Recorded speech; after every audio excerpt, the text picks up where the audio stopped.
Un bon acteur est devenu peu à peu celui qu'on voyait jouer, c'est-à-dire qu'il vous donnait des marques de son talent, quoi, et qui affichait son talent, voilà. Et donc, bon, ben, on va voir jouer de plus en plus. Donc, bon, pour moi, le premier de ça dans l'histoire du cinéma américain, mais il y en a sans doute avant, mais je veux dire, celui, c'est Brando. C'est Brando qui vient de cette culture-là. Je ne sais pas s'il est passé par Stanislavski, mais quelque chose comme ça. Il fait partie de ses cours à vérifier, parce que je ne sais pas exactement quel est son parcours. Mais, on en a beaucoup fait sur Brando, alors que c'est pas le plus. Tout à fait. Mais en tout cas, cas, à l'écran, moi, ça me frappe beaucoup. C'est d'abord, alors je le dis tout de suite, moi, il me pourrit tous les films, Brando. tous les films, t'en sauves aucun. C'est-à-dire, oui, bien, le Parrain, j'aime bien. Hein, mais moi, la première scène du Parrain, je l'avais dit à propos de ce film qui est sorti récemment, qui s'appelle Le Traître, et qui est un film de Bellocchio, un film italien, et qui est un film sur la mafia. Donc la mafia des années 80.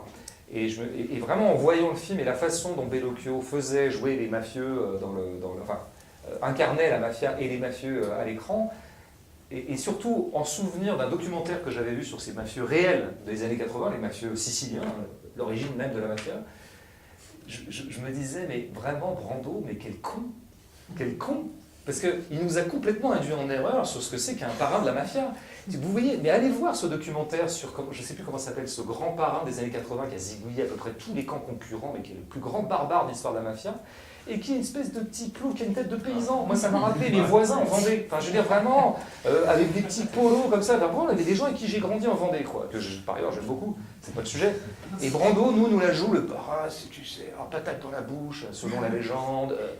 Tu sais, très comme ça, on dirait Mitterrand vers la fin. Quoi. Les mecs se retrouvent un peu, jouent toujours le côté, vraiment l'espèce de statut du commandeur, quoi. Hein, vous voyez, mais non, mais c'est pas du tout ça. C'est pas du tout ça. Donc là, pareil, péché contre le réel, on nous fait du mauvais travail. Et donc, au bout du compte, dans la première scène du parrain, on ne voit que Brando. Ça ne documente pas du tout ce que peut être un parrain de la mafia. Ça documente Brando en train de faire son malin.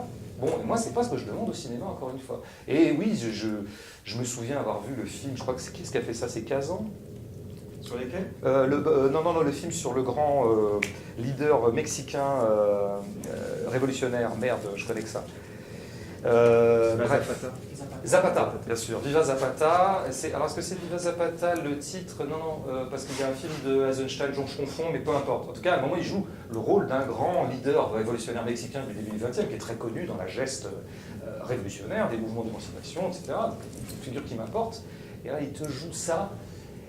Il te le joue comme un ado écorché.